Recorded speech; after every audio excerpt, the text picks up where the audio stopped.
sa 2025 elections. Matunog ang mga tulfo at ang iba pang politiko na may kaanak na sa Senado, pati ang mga nagbabalik na senador. Nasa frontline ng balitang yan si Mean Los Baños. Sa inilabas na bagong survey ng Pulse Asia, Mabigat ito number 1. Mabigat ito mga boss. Tingnan nyo Erwin Tulfo is at number 1, number 2 ang Ben Tulfo. Walang hiyan. Lakas! Di, ibang klase talaga tong mga Tulfo. For the past, sabi ko nga sa inyo for the past 3 surveys ng nakaraang 3 senatorial election, Erwin Tulfo is consistent number 1 sa mga survey sa mga survey.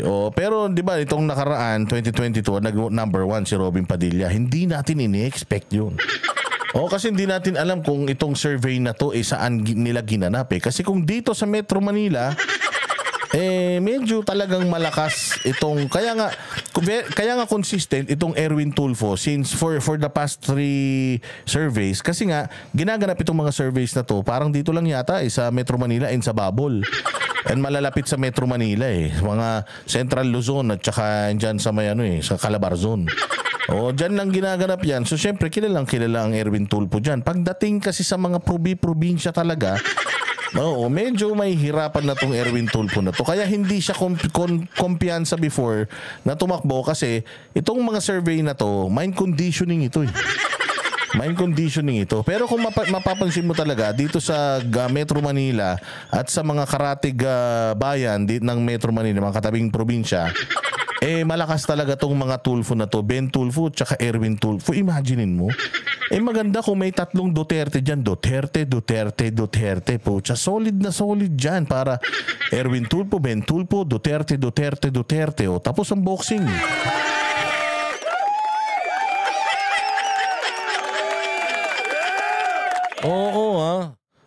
Convicted po si Tulfo ng libel. Sino? Si Erwin o si Rafi o si Ben? Ewan ko bakit nakatakbo?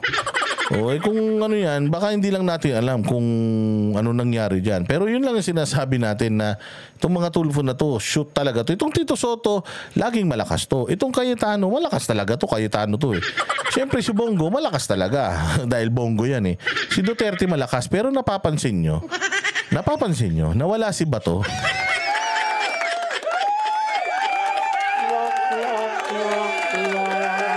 Ayan, napapansin nyo, medyo nawala si Bato. Ayan ang sinasabi ko. Medyo talagang humina yung clamor kay Bato dahil ilang mga inquiries yung hindi nakitaan si Bato ng tikas kaya si Bato medyo bumababa siya sabihin na natin na fake ito, Grace Lee. Wala naman tayo ibang maipakita kundi ito Ipakita mo, Grace Lee, yung hindi fake, bilis. Total, sinasabi mo naman na fake dito. Let's just assume that this is accurate. Tingnan ninyo, doon sa rank 1 to 9, delicates, walang Bato de la Rosa na lumalabas. Kaya medyo delikado tayo. Because again, Bato is still a Duterte ally. So, as much as possible, gusto natin na nandito si Bato.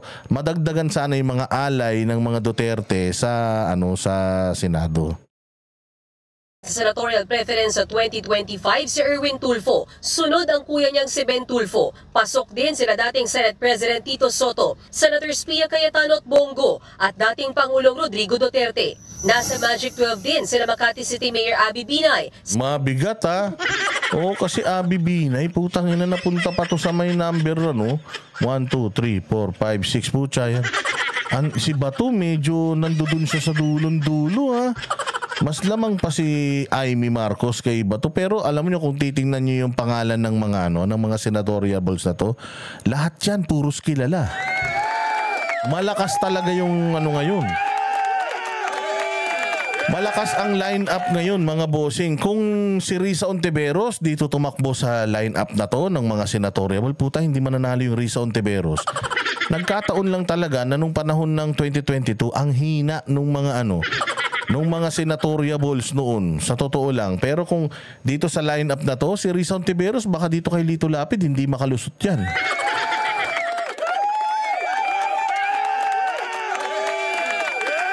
Diba? Bong Revilla, malakas yan. Alam ninyo. Ganyan yan si Bong Revilla, malakas yan. Alam mo ba yung style ni Bong Revilla? Kapag malapit na eleksyon, alam mo ginagawa niyan? Nagsasign niya ng mga contract sa mga TV network. Gumagastos yan para gumawa siya ng mga sitcom. Di ba may sitcom yan? O ganun. Para hindi siya makalimutan ng tao. Kasi nga naman, syempre, kung meron kang sitcom sa isang primetime na sa news, sa isang malaking network, let's say ABS-CBN or GMA7 or TV5, pag nakuha mo yung primetime, mga bossing, yung mga tao lahat habang kumakain ng hapunan, nanonood niyan. Yung mga nasa probinsya habang kumakain ng hapunan, nanonood niyan. So, hindi nyo namamalayan na putya yan, yung name recall, yung pangalan ni Bong Revilla na itatatak sa mga utak ninyo. O, tingnan mo, pagka panalo nito, biglang mawawala na naman yung mga sitcom niyan.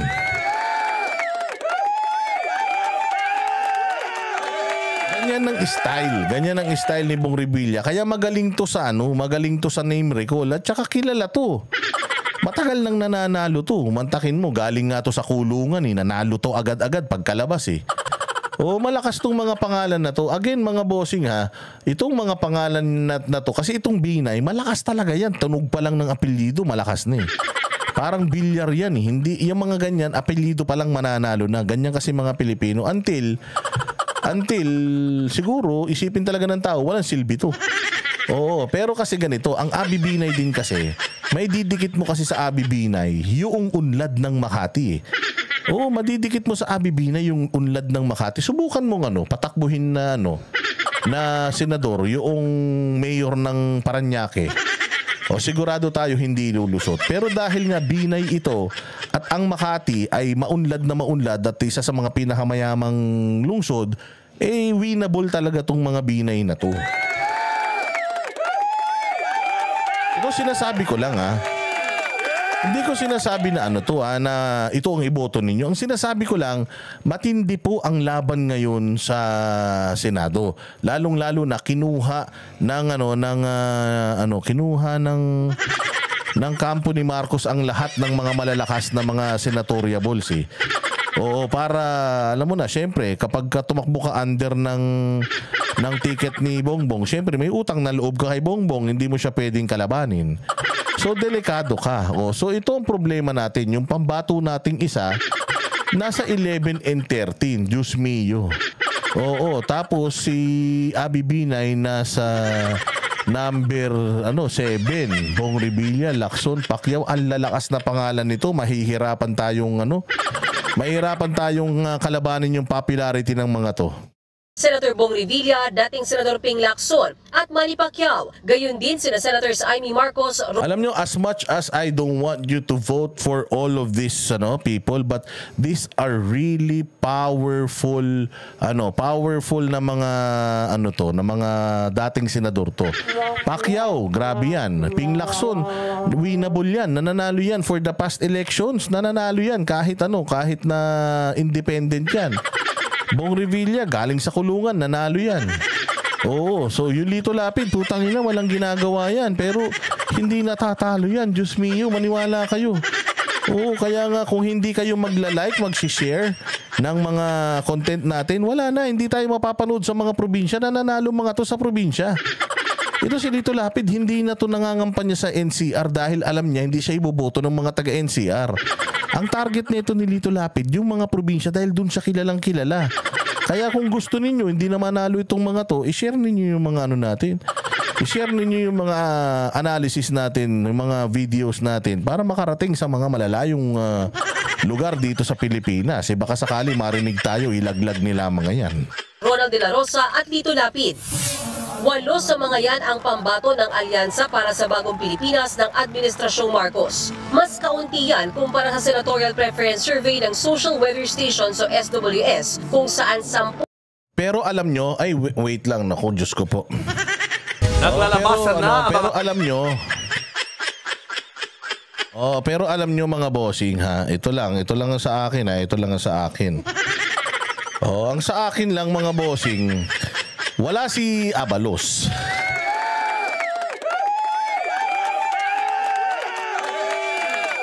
Oo, para sa akin, masaya na ako kasi wala si Abalos. Wag lang lumalabas si Abalos. Wag nyo lang palabasin si Abalos, Diyos mio, parang awa nyo na. Pag pinalabas nyo si Abalos, putangin na malaki ang problema ng bayan natin. Wag lang lumabas si Abalos para sa akin. Masaya-saya na ako ng bahagya. Kapansin-pansin ang mga pangalang nasa survey, mga pangalang hindi na bago sa politika. At kung sila nga ang mananalo, magkakaroon ng mga magkakamag-anak sa Senado na Villar, Cayetano at Tulfo. Patay. Villar, Cayetano, Tulfo. Idagdag mo pa yung idagdag mo pa yung mga ehersito. Patay tayo dyan. Puro pamilya na. Tapos biglang may mga Duterte pa. 3 din yun. 3, 5, 8. 3, 5, 8. Tapos 2. O pucha, ano na kagad yan? 10 na kagad na senador. Magkakapatid, di ba? Ang saya-saya niyan. Happy family. Idagdag pa riyan ang nakaupo pa rin magkapatid na Senators Chingoy Estrada at JV Ejercito. Ayon kay Gin Encinas Franco, UP Political Science Professor, malakas ang dating sa publiko ng apelyido at kapag aware o kilala ka na ng mga botante. Ang realidad anya, hirap manalo kapag hindi sikat at kulang sa makinarya. Yun ang problema natin sa Pilipinas noon hanggang ngayon. Kaya yan, siguro parang awa nyo na tayo ng mga OFW. Sabihan nyo yung mga anak, mga pamilya nyo rito, hoy, gusto kong ipakita mo sa akin kung sino iboboto mo sa Senado. Pag binoto mo yung mga ayaw ko, putangin, nagugutumin ko kayo. Pag binoto nyo si Abalos, si Lito Lapid, si Pacquiao, oo, at saka sino pa, si Amy. Tanginan nyo, wala kayong allowance sa akin mga 6 months.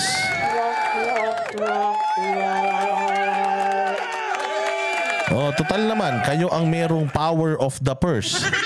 Para kayong Congress, no? Power of the purse. Meron din naman kayong mga power ng pitaka at ng mga remittances. Gutumin nyo ang pamilya ninyo kapag ka itong mga ito ay naging matigas ang mga ulo. Kahit pa mahusay kang magserbisyo sa publiko. Kapag ka naging politiko ka dahil lamang sa iyong pamilya, laging ang suspetsya ay kaya mo isinusulong halimbawa ang isang panukalang batas dahil magbe-benefit dito ang iyong pamilya. Isa pa doon na mali, no, sa puro pamilya, di ba, hindi lang ito basta pamilya, mayayamang pamilya. Ang senador, they are supposed to represent the people, bilang legislators. Hindi na talaga sila representative ng ordinaryong Pilipino. Dagdag pa. Maganda yung punto ni ate Sa totoo lang mga bossing, kung talagang gusto natin na magserbisyo yung mga ihahalal natin, kailangan galing doon sa sektor natin. Ibig sabihin, dumaan sa hirap. Dumaan sa hirap na umunlad. Pero kung dati ng mayaman, mga bilyonaryo na katulad ng mga Villar, ni hindi man nagutom siguro yan sa buong buhay nila. Ni hindi nila hindi nila naranasan yung hirap ng buhay. O kumbaga, sila'y alam mo na, yung recipe to success, alam na nila. Ito si Pacquiao, walang alam to sa recipe for success. Kasi nakipagsuntukan to para yumaman So hindi nito alam kung paano ka aahon sa yaman kung hindi ka makipagsuntukan. Ibig sabihin, katulad halimbawa na lang si Isko Moreno. Galing si Isko sa pagbubungkal ng lupa. Pagbubungkal ng basura. Nag-pedicab, lahat ng hirap dinanas niya hanggang sa makarating siya sa karangyaan at sa status niya ngayon. So, alam niya yung recipe kung papaano, kung ano ang aatakihin mo para makatulong ka sa tao dahil galing ka dun Kumakalam yung sikmura mo dati, hindi ba? So, kailangan ganun. Yung kukunin ninyo ng mga kandidato na iboboto ninyo, kailangan alam nyo na galing sa problemang kinakaharap natin ngayon. Puta, lahat yan, mga milyonaryo, bilyonaryo. Paano tayo tutulungan yan? Hindi ba? Hindi nila alam kung paano susolusyonan yung problema ng mga nasa laylayan dahil hindi naman sila ever nanggaling doon. Hindi naman si Bongbong. Wala siyang kaalam-alam na sobrang hirap ng bayan natin ngayon kasi nga hindi niya alam yung salitang mahirap. Hindi niya alam yun. Ang alam lang niya, siya, tsaka yung mga katulong nila. Yung mga katulong nila, ayun, may hirap na yun. Oh, so parang ganoon ang dating sa kanya. Hindi nila alam kung ano yung pinagdadaanan natin sa araw-araw na pamumuhay natin, yung tuition fee, yung baon, yung pamasahe, yung kuryente, yung tubig, yung tulo ng bubong, baradong lababo, walang sariling palikuran, walang trabaho, hindi alam kung makakakain mamayang gabi. Yung security of tenure, yung mag-apply ka, mag-aral ka, nagtapos ka, tapos pag naghanap-hanap ka ng trabaho, minimum wager ka, gumraduate ka ng engineering, tapos magtatrabaho ka sa SM. Oo, putaragis yan.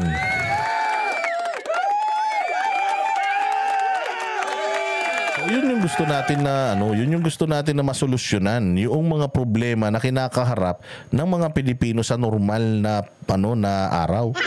Hindi nila alam yun kasi hindi nila dinaanan yun. So napakaganda ng sinasabi ng babae kanina na hindi sila nanggaling, hindi natin talaga sila representante. Bakit? Hindi nila alam kung ano yung problema natin. Hindi nila alam kung naranasan yung problema natin. Therefore, hindi nila alam kung paano susolusyonan yung problema natin. Ni Professor Franco, mukhang mabenta ngayon sa mga botanteng Pinoy ang macho image ng mga tulfo. The Tulfo name has ceased to be a mere name. It has become a brand.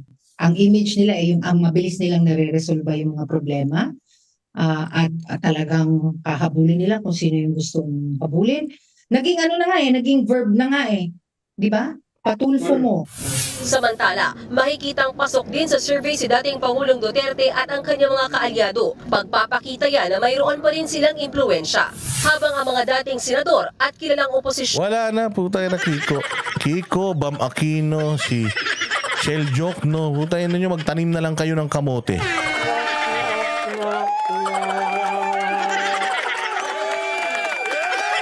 Masyado ng maraming tanga at tarantado sa gobyerno. Parang awa nyo na, mahal ng Diyos ang Pilipinas. Palagay ko naman, bibigyan niya tayo ng Bongbong Marcos, pero itong mga animal na to, hindi niya na ibibigay sa atin.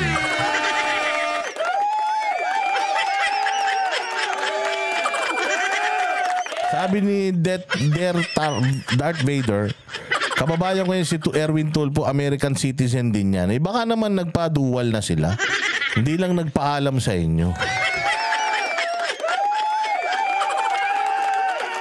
Kiko, kung ako sa'yo, kung ako lang naman kung ako lang naman, unang-una sa lahat ay yung flagship na batas mo na hindi pwedeng arestuhin yung mga kriminal na mga bata. Isama mo na yun hanggang sa huling hantungan mo.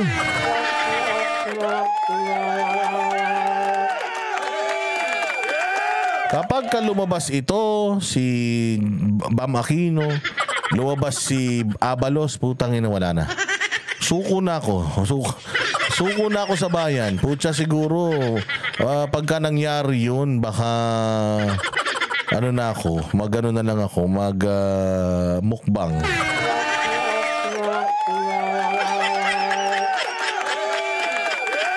Kiko, itigil nyo na yan. Na kayo, matulog na kayo. Total, mayaman na kayo, kakapagawa lang ng bahay ng asawa mo. Ilibutin mo yun araw-araw. Kaya mamasyal kayo, punta kayo sa ibang bansa, doon na kayo tumira. Gusto mo sa Mars? Sa Mars, kasi nagsisimula na daw silang magpadala ng unggoy doon.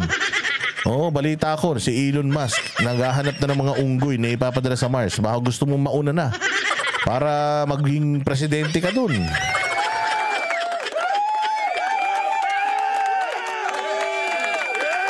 Putragis, ang dilim, no? Napakadilim ng panahon. Diyos ko, parang makulimlim, uulan, babagyo. Bayan, tapusin na natin to. Na sina Kiko Pangilinan at Bam Aquino wala sa Magic 12 ng mga survey. Paalala din... Salamat naman. At wala sa survey ang mga hinayupak na yan. Mag-vlogger na lang kayo. Para magtirahan tayo ng content.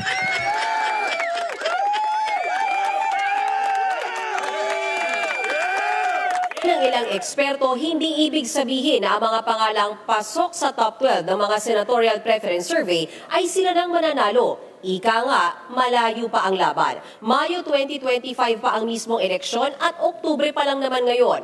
Malaya ang mga botanteng iboto ang kahit sinong kandidatong gusto nila, pasok man o hindi sa survey. Nagbabalita mula sa Frontline. Ayun, ayan ha. Siguraduhin nyo ha. Siguraduhin nyo mga bossing na pag-aaralan ninyo medyo malakas mga boss yung lineup ngayon kasi yung 1 to 12 medyo mahirap tibagin talaga yun.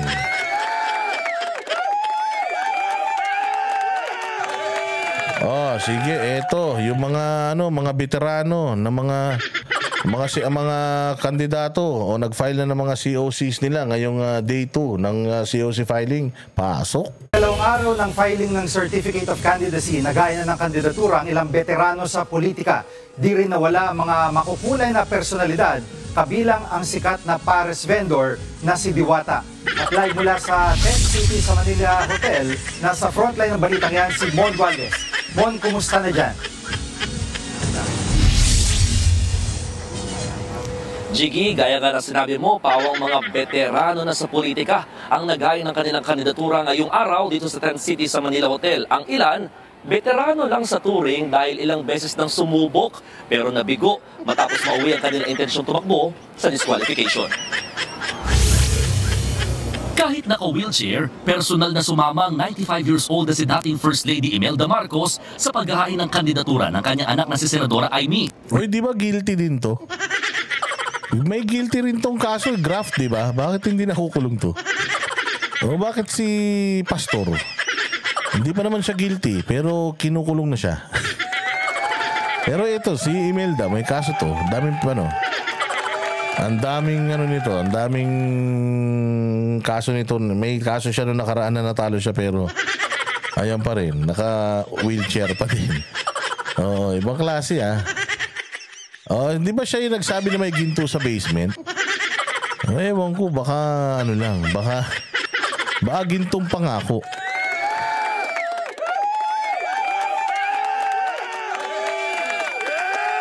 Ayan, inano mo to. Ito si Amy, si Amy, mas mukha pang bata yung nanay mo sa'yo, sige, diretso. Re-election si Senator Amy sa ilalim ng Nationalista Party. Muli niyang nilinaw kung bakit tumanggi siyang mapabilang sa senatorial slate ng administrasyon. Baka magkaroon ng iba't ibang kulay at hindi maaari. Hindi niya alam kung ano yung sasagot niya. Bakit hindi ka tumakbo sa kapatid mo? Ikaw yung unang naglabas ng listahan, kasapang pa yung pagmumukha mo. Sabihin mo lang ganito, Amy. Hindi ako tumakbo doon kasi nga marami akong mga reservations, marami akong mga hindi gusto sa polisiya ng administrasyon. Napakapangit naman, natatakbo ko sa kanila tapos binabatikos ko sila. Kaya di mas binabuti kong tumakbo na lang sa iba, ganon.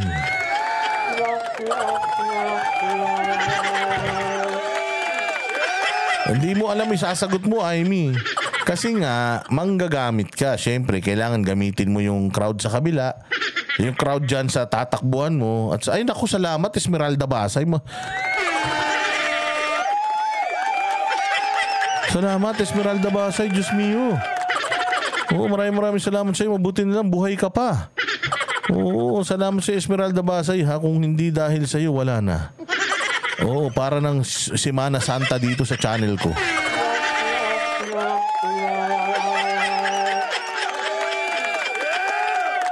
Masara yung pinto sa iba't ibang sektor, mas maigi na. Alam naman natin ang halalan, madugo, mainit, mabagsik ang usapin, mas mainam na wala akong kalaban. Mas mainam na wala kang kalaban? Ano yun, mag-isa ka lang tatakbong senador? Yun ang galing mo naman.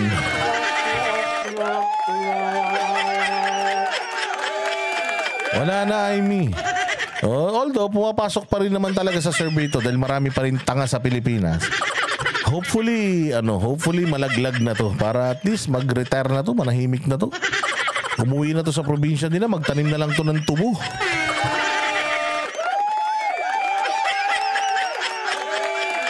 Hindi naman sinagot ng senadora kung bukas siya sakaling i-endorso ni Vice President Sara Duterte na isa sa kritiko ngayon ng administrasyon.